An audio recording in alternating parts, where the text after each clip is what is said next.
Alright guys, Assalamu alaikum. In this video, I want to clarify what I have found from my research and reading of the technical documents and everything related to SHIB and why I believe it is impermissible to invest in. My name is Joe Bradford. I'm a graduate of the Islamic University of Medina. I hold a master's in Islamic law. I have worked as a senior Sharia advisor at one of the top Islamic banks in the Muslim world, known as the Rajihi Bank. And I have been working as an analyst and advisor for Sharia compliance for upwards of a decade. I have been active in the crypto space, one of the first people to talk about crypto and its permissibility in general many years ago. You can go to my website and search my articles and videos about Bitcoin when it first came out, so on and so forth. But what I want to do in this video is talk to you about Shiba Inu coin and go step by step through what I understood of its process, of its structure, how things are staked, swapped, held, and the effect that that has on its general permissibility. Now, I recorded an analysis video several nights ago, and I want to make a few clarifications before we jump into that video. So before we begin, there's a few things I need to clarify. Number one, what this video is about. This video is about the general structure as I have understood it from the Shiba Inu website and white paper, or the wolf paper. And I'm talking about wolf paper version 2, as there are two versions out there. The one that is listed on the official site is version 2. In this video, I discussed several questionable issues with the coin and the structure of the ecosystem as a whole, and why these things make it impermissible to quote-unquote invest in. Number two, when I recorded this video, I made a mistake. And that mistake does not affect the concepts of the video, but what it does affect is the calculation of some of the numbers. And that has to do with the total supply of coins versus the circulating supply. I was under the impression that the SHIB devs had given half of the circulating supply to Vitalik Buterin, the founder of Ethereum, when they created their coin. What I was told later and corrected about was that no, they had given half of the total supply. So instead of half of 400 trillion, they gave him half of 1 quadrillion. So that said, that changes nothing about what I say in here of the substance of the matter. The numbers might change, and we try to reduce down those numbers to their lowest common denominator to make it easy to understand. The numbers do not affect the permissibility of the concepts when the concepts don't work at the most basic levels. Thirdly, since I've recorded this video last Wednesday, there have been changes to the total supply of SHIB and obviously to its price. There have been no changes to the structure of why and how the coin functions, and as such, any numerical differences are incidental. So as you can suffice to say, if you're getting into this coin late, even if we were to say it's halal, you're probably going to end up losing a lot of money, and that's just because anytime something is hyped so much, so late in the game, it's usually because people are trying to take you for a ride. So, with that, let's jump to the video. Bismillah, alhamdulillah, salatu salamu ala rasulillah. This is going to be a brief video where I'm going to talk about Shiba Inu coin, also known by the ticker SHIB, S-H-I-B. Now, there's a lot of hype around this coin and other meme coins, and a lot of people are asking about its permissibility. And I decided to dig through the paperwork and really go through and try to find out what are the causes for concern or lack thereof about Shiba Inu. Now, full disclosure, I previously owned Shiba Inu. And I did so because when I first heard about it, and I said, well, if I can get in on a project that has utility, then why not?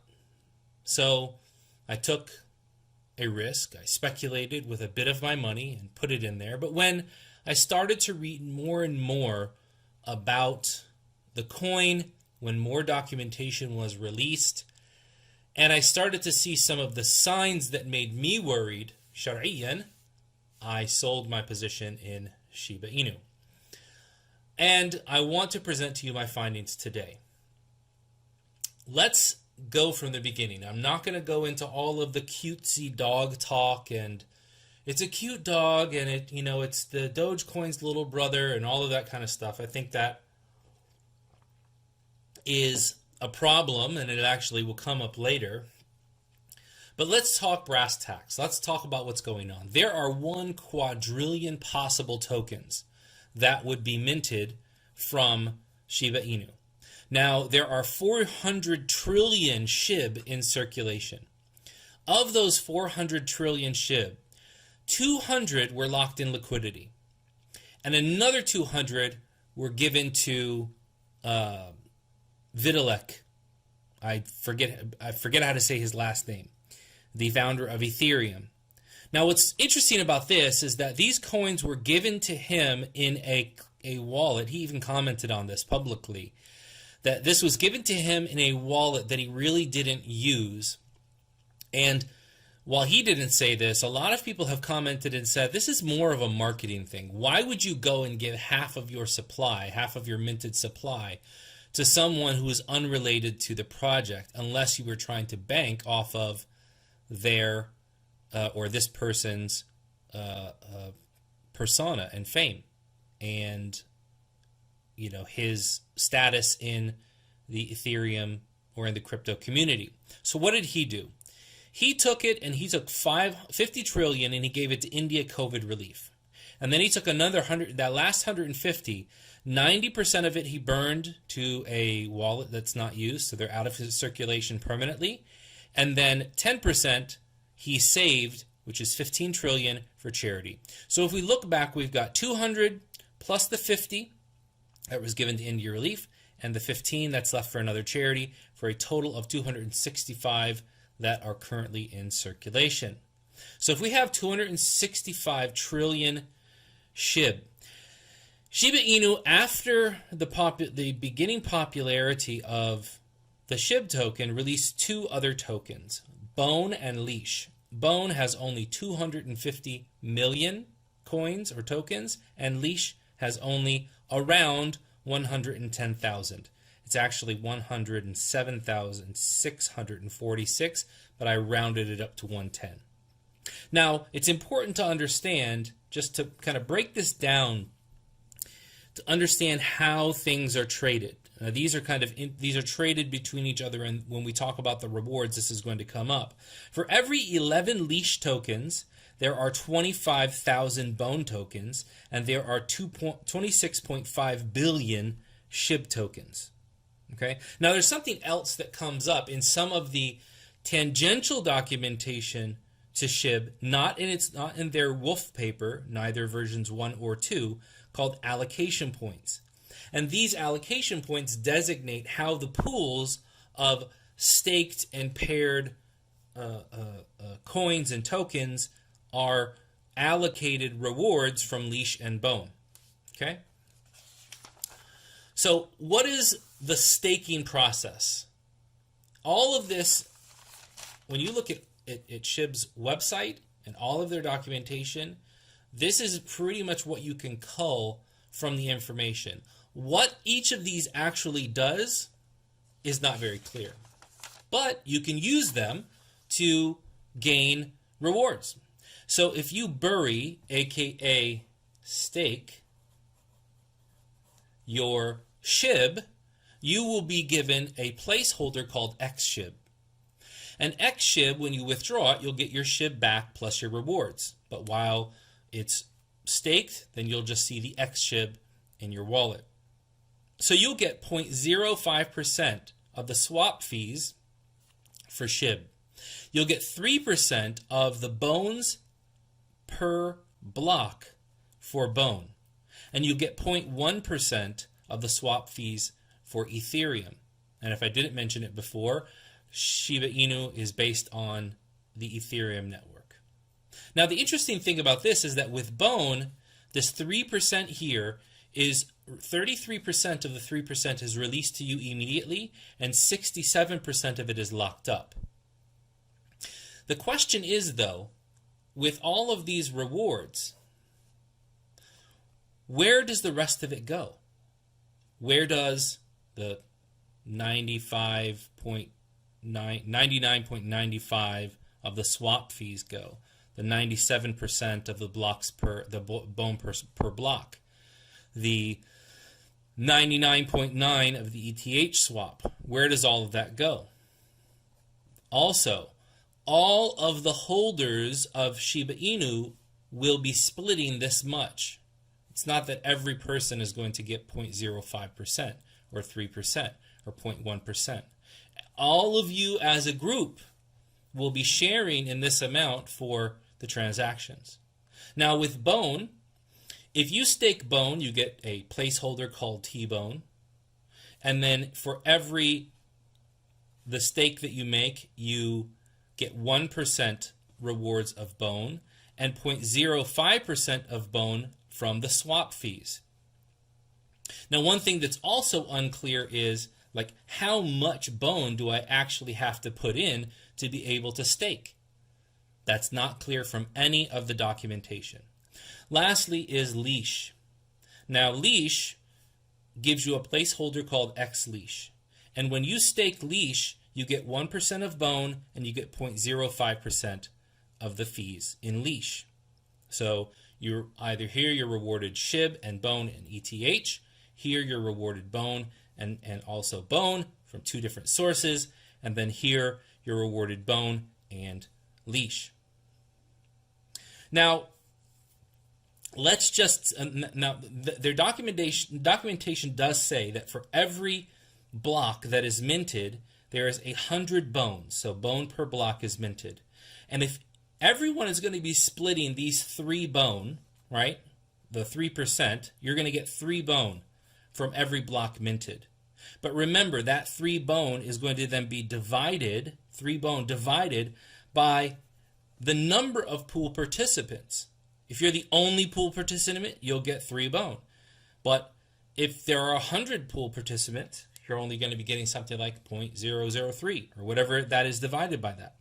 So where does the 97 other bone from this 100 bones per minute, where does it go? And who is it allocated to?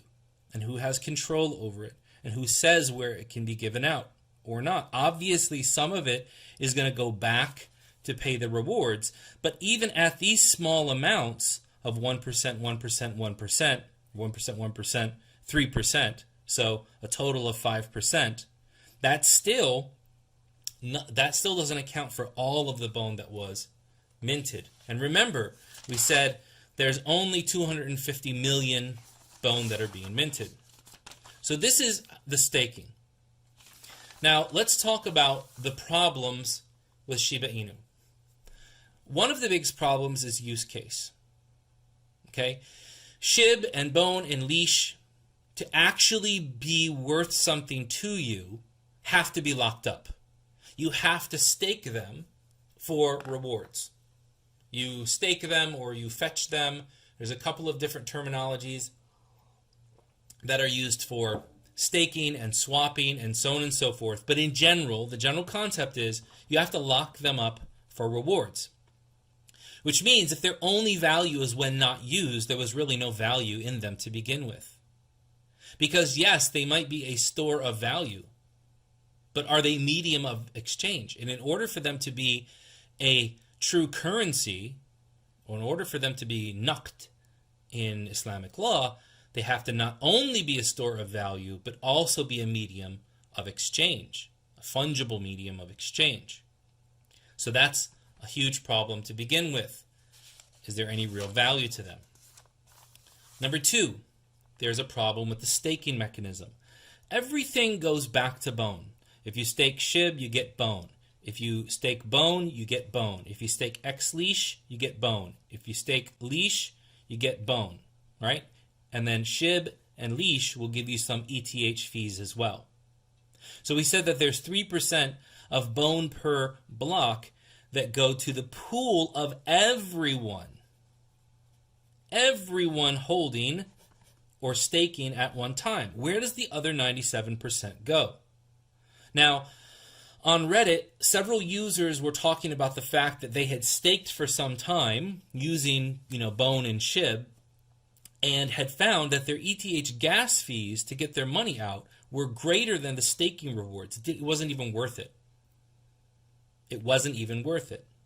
Now, another thing that is found at the end of the version 2, page 22 of the Wolf paper version 2, is this multi-sig wallet idea related to Bone. So the Bone is staked. There's this 90% here. And there is a core developers and OG admins fund. There's a development cost and marketing fund. So these 4 components here are taking an 80-20 split of the Bone, which is assigned to it, and then a 50-50 split. So the 80-20 split was for 14 days, and then after that, it's a 50-50 split. 80-20 split between who? 50-50 split between who? Between themselves? Between these 2 funds? Between who? And is it this 97% or is it something else? None of that is clear. And again, even if we were to go back here, we got this 33% released, 67% locked up. Is that 67% locked up then released to you, the user, or is it part of that 90%, 97%? The documentation does not say. So that's a huge problem as well. Now, another problem is secrecy and centralization. In order for this Bone here, okay, the Bone here that's developed, that's put to the multi-signature wallet where more than one person has to sign in order for it to be released. In order for that to be released, there has to be 3 out of 5 signatures for transactions. And there has to be 6 out of 9 signatures for emergencies. What transactions? What emergencies? And if you read in the Wolf paper, it actually says, the OG admins are the generals of the SHIB army and they work so hard and yada, yada, yada, and the core developers and all of that. If you're taking money from this, just be upfront and say it. Just disclose what you're doing. But with this, there's secrecy and centralization. Now, another part of secrecy is, and I didn't mark this here, is the roadmap. They actually reference a roadmap, but it's said to be a secret roadmap that they will not tell anybody about. So people will speculate, well, obviously, they're doing this for development and it's all going for development.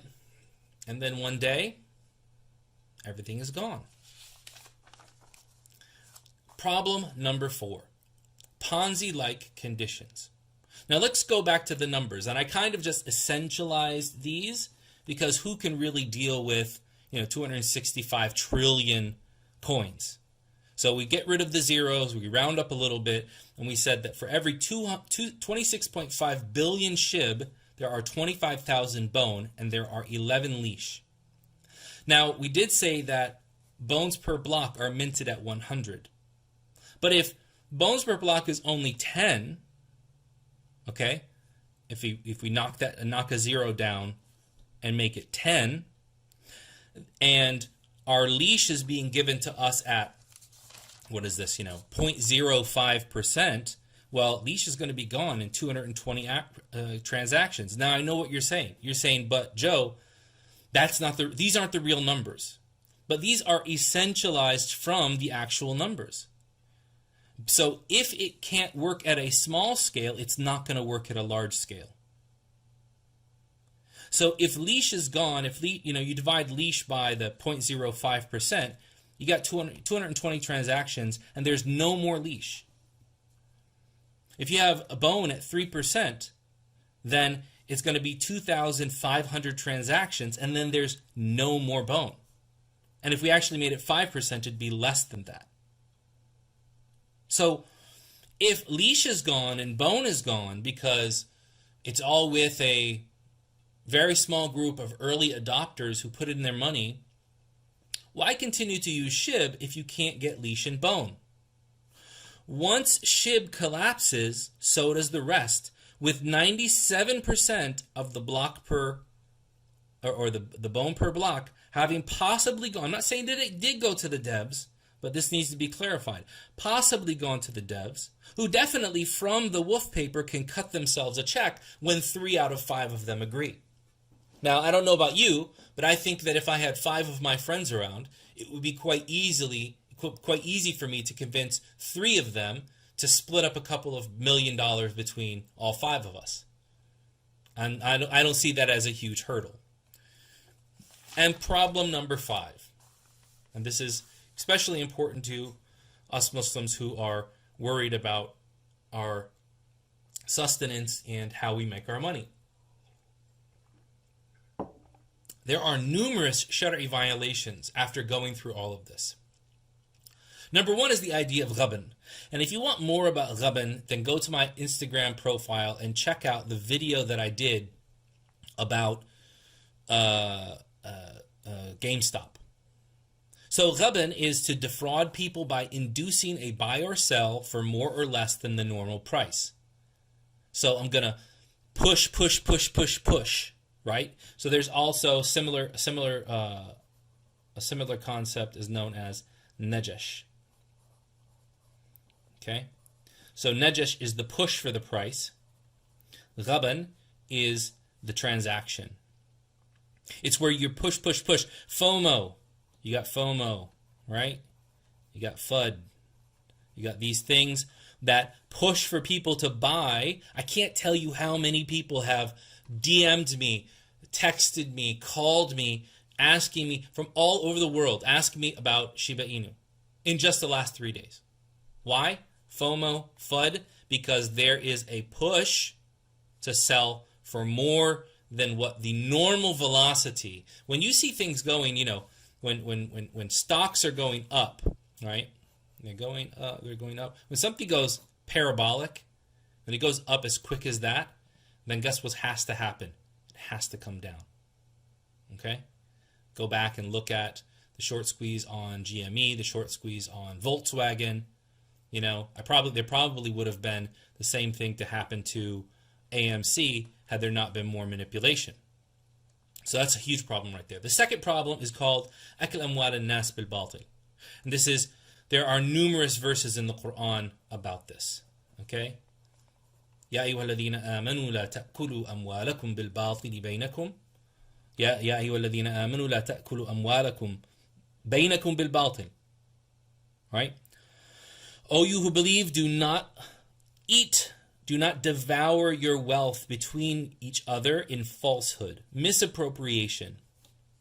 Taking something for literally doing nothing. Well, how do we know that we've taken something for doing nothing? Well, this goes into the very last 2 problems with Shiba Inu. And that is Adam al-Maliyya wal-Manfa'a. It being devoid of benefit and commodity value. نهى النبي صلى الله عليه وسلم عن القيل والقال وكثرة السؤال وإضاعة المال. حديث المغيرة بن شعبة الذي رواه البخاري في صحيحه. The hadith of Al-Mughira ibn Shu'bah, who said the Prophet ﷺ forbade, he said, she said, and he forbade asking too many questions, and he forbade wasting one's money. So when there is something which has no commodity value, right? When essentially all of these functions